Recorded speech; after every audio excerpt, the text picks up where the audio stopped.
Well is deep. So the battle for the King of the North in the NFC North, that is. Here it is. A lot of trickeration we might see here, Peter, but ultimately, what decides the outcome here? Yeah, I think it's interesting because he's talking about how the well is deep, and he's not scared that he showed a few plays on film. But the plays that he showed against the Dallas Cowboys has to be put into context. They were running double reverses in the fourth quarter, up 30 points. They were throwing the ball to offensive linemen in the fourth quarter that are starters and probably shouldn't even be in the game anymore while they were up 30 points. They were doing all of this sorts of stuff. Look at this. Look what this is to. That's to a big offensive lineman right there trying to get him his score because he didn't get it last year in the game against him. Now, initial thoughts were, wow, they're really trying to show up the Dallas Cowboys, and that's fine. I also think part of this was they know the Vikings are watching at home. Yes. We had Kevin O'Connell on the show yesterday, and he said he was watching at home on his couch and was pretty amazed with the stuff that they were doing in this game. That's Ben Johnson. I don't want to underestimate defensive coordinator Aaron Glenn or Jared Goff or even head coach Dan Campbell, but I think this might be the Ben Johnson game. It's going into Minnesota, hostile environment, going up against Brian Flores.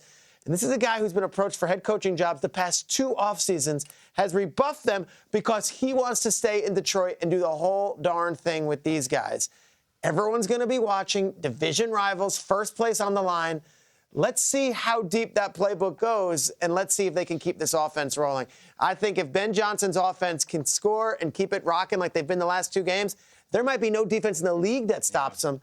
If they get to 30 or 40, you better believe we're going to be talking about the Lions as the Super Bowl favorites out of the NFC on Monday. Ooh, high-scoring game there, too, Peter. My goodness. Man, it's just the energy to this game it's just like you can feel it. I mean, you can't wait. I'm anticipating this. I think this game comes down to who's going to be able to establish the run. I mean, both teams have amazing run defense. And I think what it's going to come down to, both these teams, you look at the way they set up the play action, that play action is predicated on having a strong run game. You've got to make sure that both sides have to make sure that they know that if you can't establish a run, that play action isn't open up because they're going to play back. When you look at it, you know, the Minnesota Vikings, the top 3 defense, the Detroit Lions, top 3 defense and run defense, like it is going to be a throwdown. I can't wait to see how they game plan this. Like the trickeration, all that. If you can't just get down to the basics, like the fundamental in conquering that, that's going to be a very difficult one. But we'll see how this one turns out.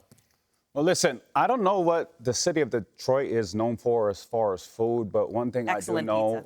Pizza? Yeah, square pizza. One thing that they are excellent at, and one thing that Ben Johnson and that Detroit Lions offense is excellent at, is making some grilled cheese sandwiches for the rest of the NFL. Now, follow me on this one. Okay. Yeah. If you think of the 3 ingredients to a grilled cheese sandwich, it's bread, it's butter, and it's cheese, right? What kind of cheese? Schrags pointed out earlier in the week, you know, do we think that those fourth quarter trick plays were just to show off, or was it a shot at all the teams that they're about to play, specifically the Minnesota Vikings? Schrags, it was specifically for the Minnesota Vikings. Ben understands that when every trick play that he runs, that defensive unit has to rep every single defense against that trick play. Whether it's cover 1, zone, it doesn't matter. Every defense that they have in their arsenal, they have to rep against those trick plays. Now, what does that do? That forces defenses to worry about the cheese instead of the bread and butter. The bread and butter of the Detroit Lions is that run game with David Montgomery and Jahmyr Gibbs. It's that short to medium routes with Amon St. Brown that he uses his yards after the catch ability to create explosive plays.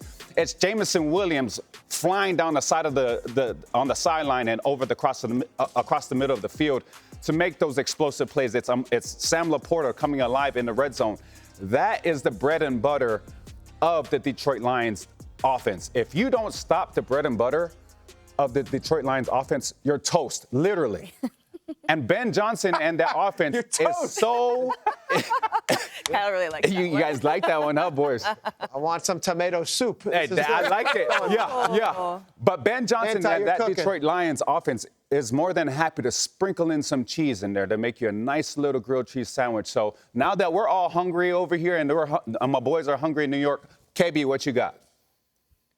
I mean, how do you follow that? That was perfect. You landed it with your toast, because bread is. Matt said that's a fantastic take. I also the worst take is, does anyone really think that the Lions were trying to embarrass the Cowboys? Like, they have no beef with the Cowboys. They want to get the hell out of there. If you want to see a team try to embarrass another team, watch Nick Sirianni and Saquon on the Eagles this weekend. Then you'll get that. But I also think it's interesting that, Peter, you were talking about the head coaches and the coordinators and, like, kind of almost upstaging each other.